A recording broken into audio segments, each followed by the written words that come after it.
Every Singaporean household can claim $100 worth of new CDC vouchers from today.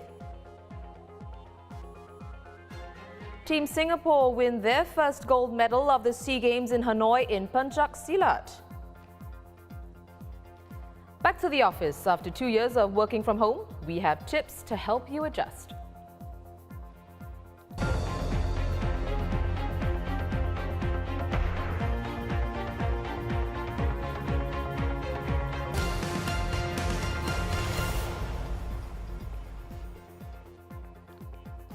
Hello, you're watching The Big Story with me, Olivia Quay. Remember to subscribe to the Straits Times channel so you never miss an episode. All households with at least one Singaporean can collect another $100 worth of Community Development Council vouchers from today. Launching the scheme at Tampines West Community Club, Finance Minister Lawrence Wong says the original plan was to implement this year's CDC vouchers in the second half of the year after the earlier tranche of vouchers had been fully utilised. But he decided to bring it forward as many Singaporeans are concerned about their daily expenses and the impact of rising prices. $200 more in vouchers will be dispersed early next year and another $200 in 2024. This year's vouchers are available online at vouchers.cdc.gov.sg. They can be used at over 16,000 participating heartland merchants and hawkers and are valid until December 31st, together with the vouchers released late last year. To claim your vouchers, you have to log in with SingPass and verify your personal particulars.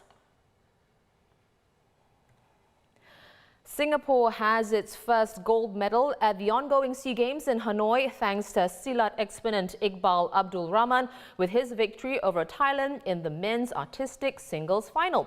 Now, Iqbal is already a world champion and four-time Asian Championships gold medalist, but this is his first SEA Games gold in 6 attempts. His previous best showing was a silver at the 2019 Games. It's just beyond grateful, beyond amazing, everything. No words to describe it. I'm always confident. I'm always feeling great about my abilities, my capabilities. I always believe in myself. Coming into this series, I never even have a slightest doubt about myself. So, yeah, in this series, I confident that I am able to give my everything. I hope that the trail that he blazes as the first goal for Singapore will set an example for many others to come. But his goal is also a story of grit, resilience and determination. This is his 6th time at SEA Games and I'm so proud of him for showing this grit and tenacity. I hope he inspires many more Team Singapore athletes to do the same. The World Health Organization says there are ongoing studies to determine the cause of an acute hepatitis outbreak among 348 probable cases worldwide, as well as the potential role of endonovirus and COVID-19 infection. The 348 cases have so far been reported in 20 countries, and another 70 cases from 13 more countries are currently pending classification as tests are being completed. Last month, Singapore's Ministry of Health announced that a 10-month-old boy was found to have acute hepatitis, and investigations are being done to find out if his case was similar to the global outbreak. Meanwhile, China has hit back at the WHO chief for criticizing the country's so-called dynamic zero COVID-19 approach. It comes as much of Shanghai remains under lockdown after more than 6 weeks. And Beijing this week is under tighter measures, including ordering millions of people to work from home. Beijing says his remarks are irresponsible. When we talk about the zero COVID strategy, we don't think that it's sustainable considering the behavior of the virus now and what we anticipate in the future. And especially when we have now a good knowledge, understanding of the virus, and when we have good tools to use, transiting into another strategy will be very important. But according to new research by scientists in China and the US, China risks over 1.5 million COVID-19 deaths if it drops its zero-COVID policy without any safeguards. But the impact could be mitigated by ramping up vaccinations, with only about 50% of over 80s currently vaccinated.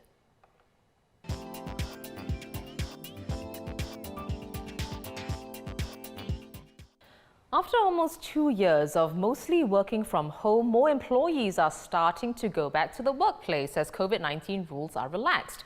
Experienced workers may not be daunted by the return to the office, but there's a good number who have spent their first months or even years in the job working from home. After endless Zoom calls with bosses and colleagues, having to now face them in person can feel intimidating. The Office Survival Guide by journalist Amrita Kaur looks at 7 challenges you may have to tackle when you return to the office. The article is out online and the paper today, and Amrita joins us now. So for those who have been working from home these past 2 years, Amrita, and are feeling anxious, what can they expect on returning to the office? Yes, any transition is not easy. With the easing of safe distancing measures, many companies are getting their staff to return to work in the office more regularly. Extroverts might have it easier because they enjoy talking to people, they feed off people's energy. But for introverts, it might take time for them to warm up, create new connections, and even rekindle old ones. In the office, naturally, there's a lot of small talk and catching up with colleagues from time to time. So if you have largely been working from home where it's fairly quiet, it'll take time for you to adjust. You can start by spacing out your interactions. For instance, if you're used to having lunch with your colleagues every day, start with once or twice a week first. Take your time to build the momentum with the interactions. One way companies can help ease workers back is to organize welcome lunches or team building activities for workers to mingle.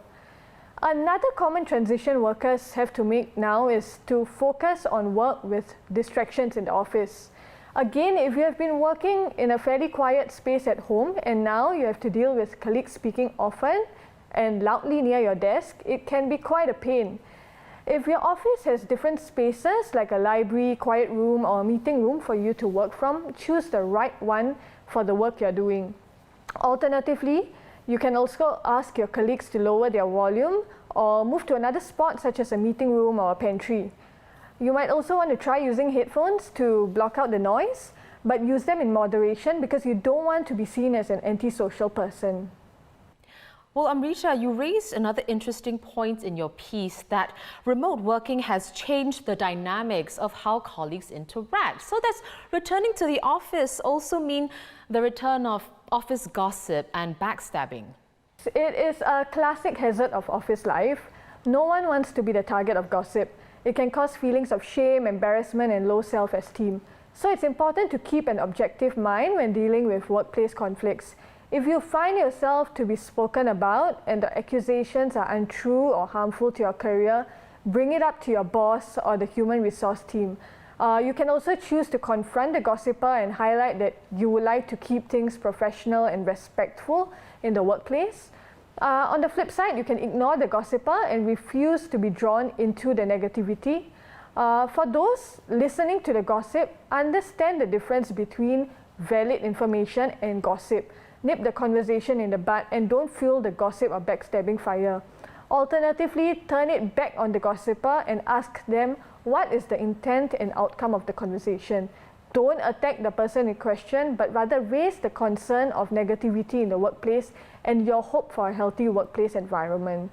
We are all adjusting, so it helps to be respectful and understanding towards each other. Well said. Many thanks to journalist Amrita Kaur. For more on how to deal with challenging situations when you're back in the office, check out Amrita's story online at str.sg/life.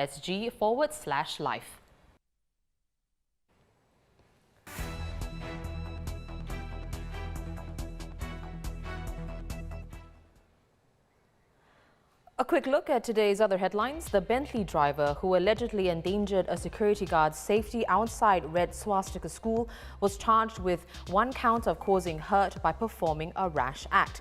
He's also accused of driving the car without insurance coverage.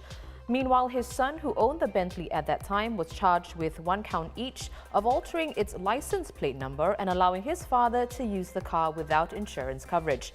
Pre-trial conferences for both cases will be on June 24th.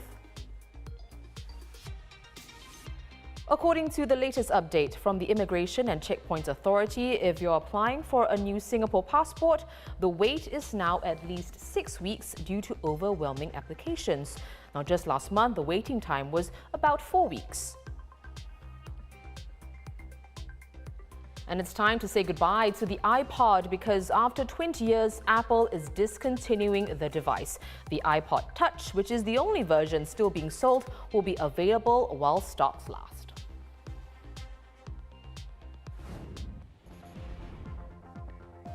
Well, those are our top stories today. Visit straitstimes.com for more news and our YouTube channel for more videos. Subscribe by hitting the red button below. I'm Olivia Quay, and I'll see you tomorrow for more stories on The Big Story.